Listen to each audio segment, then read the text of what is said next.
திருக்குறள் கதைகள் கதையில் 294. ராமன் எத்தனை ராமனடி.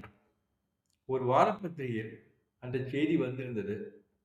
அதை செய்தி என்று சொல்ல முடியாது, செய்தி துணுக்கு என்று சொல்லலாம். இந்த கிராமத்தில் உள்ள ஒவ்வொரு குடும்பத்திலும் ஒவ்வொரு தலைமுறையிலும் ஒருவருக்கு ராமன் என்று பெயர் வைப்பார்களாம். ராமன் என்றால் சீதாராமன், ஜானகிராமன், ராஜாராமன் என்றெல்லாம் கூட இருக்கும். ஆனால் பெயரில் ராமன் என்று வரும் என்று அந்த பத்திரிகையில் ஒரு துணுக்கு வெளியிட்டிருந்தார்கள். ஏன் இப்படி என்று தெரிந்து கொள்வதில் எனக்கு ஆர்வம் ஏற்பட்டது. பொதுவாக எனக்கு இது போன்ற சுவையான விஷயங்களில் பின்னணி பற்றி தெரிந்து கொள்வதில் ஆர்வம் உண்டு. என் நண்பன் பரசுடன் அந்த ஊருக்கு சென்று பார்க்கலாம் என்று முடிவு செய்தேன். பரசு அதை பெரிதாக நினைக்கவில்லை. பெருசா ஒன்று இருக்காது, அந்த ஊரில் ஒரு ராமர் கோயில் இருக்கும், அதனால எல்லாரும் ராமனும் பேர் வச்சுக்கலாம் என்று இதை எளிதாக விளக்க முயன்றான் அவன். ஆயினும் ஒவ்வொரு குடும்பத்திலும் ஒவ்வொரு தலைமுறையிலும் ஒருவருக்கு இந்த பெயர் வைப்பது என்பது கிட்டத்தட்ட ஒரு விதி அல்லது சம்பிரதாயமாக பின்பற்றப்பட்டு வருவது கொஞ்சம் விசித்திரமாக தோன்றுகிறது என்று நான் சொன்னதை ஏற்றுக்கொண்டு பரசு என்னுடன் வர சம்மதித்தான். அந்த கிராமத்தில் காலனி வைத்ததுமே எதிர்பட்ட ஒருவரிடம் பரசு கேட்ட முதல் கேள்வி, இங்கே ராமர் கோயில் எங்க இருக்கு என்பதுதான். அவர் அவனை ஒரு மாதிரி பார்த்துவிட்டு, இந்த ஊரில் ராமர் கோயில் இல்லையே, ஒரு கிருஷ்ணர் கோயிலும் ஒரு சிவன் கோயில் தான் இருக்கு என்றார். நான் திருப்பி அழைத்து கொண்டு பரசுவை பார்த்தேன்.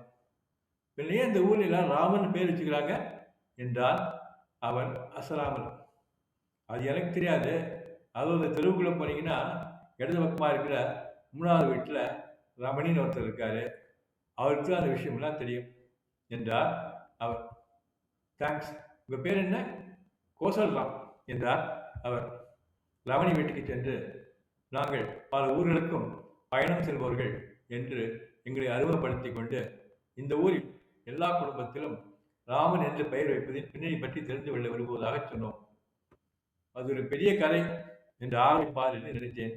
ஆனால் அவர், பல வருஷங்களுக்கு முன்ன இந்த ஊரில் ராமன் ஒருத்தர் இருந்தாரு, அவருக்கு மரியாதை செலுத்துறதுக்காக இந்த ஊர்ல அப்படி ஒரு வழக்கத்தை எல்லாரும் பின்பற்றிக்கிட்டு வராங்க. இந்த ஊரே போய் வெவ்வேறு ஊரில் செட்டில் ஆகி நவீன வாழ்க்கை வாழ்றவங்க கூட குழந்தைகளுக்கு பேர் வைக்கிறப்ப அது ராம்ங்கிற வார்த்தை இருக்கிற மாதிரி பார்த்துப்பாங்க என்றார். அவரை பற்றி சொல்லுங்களேன் என்றேன். இந்த ஊர்ல ஒரு ஜமீன்தார் இருந்தாரு, அவர் குட்டி ராஜா மாதிரி இந்த ஊர் ஆண்டுகிட்டு இருந்தாரு. இந்த ஊர்ல இருக்கிற நிலத்துல பெரும்பகுதி அவரோட தான் இருந்தது. மீதி நிலங்களை வச்சுட்டு இருந்தவங்க கூட அவர்கிட்ட அடிபணிஞ்சுதான் நடப்பாங்க. அவரோட பெண்ணு முத்துன்னு ஒரு கூலிக்காரரை காதலிச்சா. அவன் பயந்தான், ஆனா அது பொண்ணு தைரியமா இருந்தா. ஒரு நாள் 2 பேரும் ஊரை விட்டு ஓடிட்டாங்க. ஜமீன்தார் அவங்க இருந்த இடத்த கண்டுபிடிச்சிட்டாரு. ஆனா அவங்க போய் தங்கி இருந்த ஊர் பிரிட்டிஷ் அரசோட கட்டுப்பாட்டில் இருந்தது. அதனால ஜமீன்தாரால் எதுவும் செய்ய முடியல. அவன் தன் பெண்ணை கடத்திக்கிட்டு போனதா அந்த ஊர் போலீஸ் ஸ்டேஷன்ல ஜமீன்தார் புகார் கொடுத்தார். அவங்க விசாரிச்சுட்டு அந்த பெண் மேஜருங்கிறதுனால அவங்களால சட்டப்படி எதுவும் செய்ய முடியாதுன்னு சொல்லிட்டாங்க. அதுக்கப்புறம் தன் வீட்டிலேருந்து நகை பணம் இவற்றையெல்லாம் முத்து திருடிக்கிட்டு போயிட்டாலும் இன்னொரு புகார் கொடுத்தாரு. போலீஸ்ல முத்துவை கைது செஞ்சு விசாரிச்சாங்க. அவங்களுக்கு உண்மை தெரியும், இருந்தாலும் ஜமீன்தாருக்கு சாதகமாக அப்படி நடந்துக்கிட்டாங்க. அப்பதான் இந்த ஊரை சேர்ந்த ராமன்கிற பெரியவர் அந்த போலீஸ் ஸ்டேஷனுக்கு போய் ஜமீன்தார் வீட்டிலேருந்து ஒரு காசோ ஒரு குண்டுமணி நகையோ கூட திருட்டு போறேன்னு சொன்னாரு. அதுக்கப்புறம் போலீஸ்காரங்க வேற வழி இல்லாம முத்துவை விட்டுட்டாங்க. முத்துவும் ஜமீன்தார் பொண்ணும் வேற எங்கேயோ போய் செட்டில் ஆயிட்டாங்க. ராமன் யாரு? அவர் சொன்னா போலீஸ் ஏன் ஏத்துக்கணும் என்றேன் நான். ஏன்னா அவர் தான் ஜமீனோட கணக்குகளை பார்த்துக்கிட்ட காரியதர்சி. அவர் சொன்னா சரியா தானே இருக்கணும். அவரையும் ஜமீன்தார் ஏத்துக்கிட்டு அப்படி சொன்னாரு.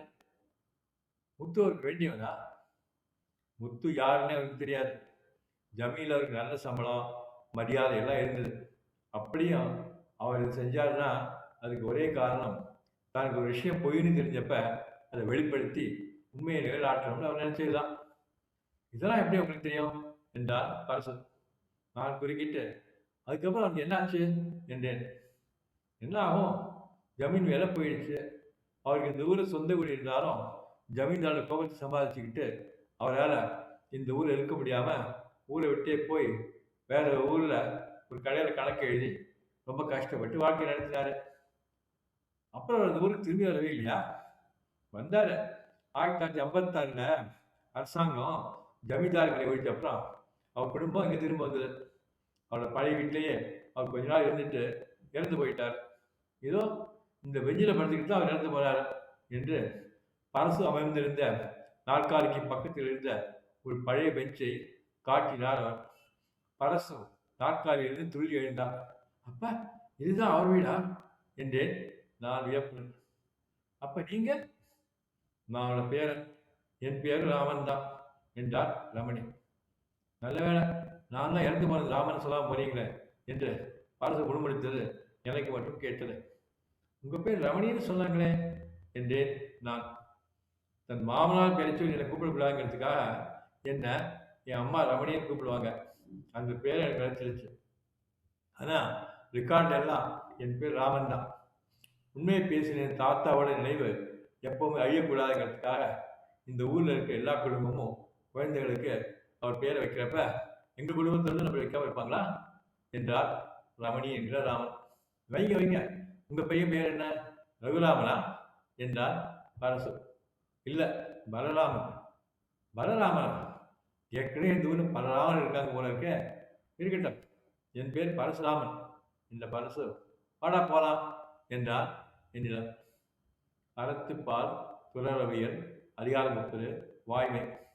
குறள் 294. உள்ளத்தால் பொய்யாத ஒளியின் உலகத்தால் உள்ளத்துள் எல்லாம் உளன். பொருள்: தன் உள்ளம் அறிய பொய் சொல்லாமல் இருப்பவன் உலகத்தில் உள்ள மக்களின் உள்ளங்களில் இருப்பான். நன்றி.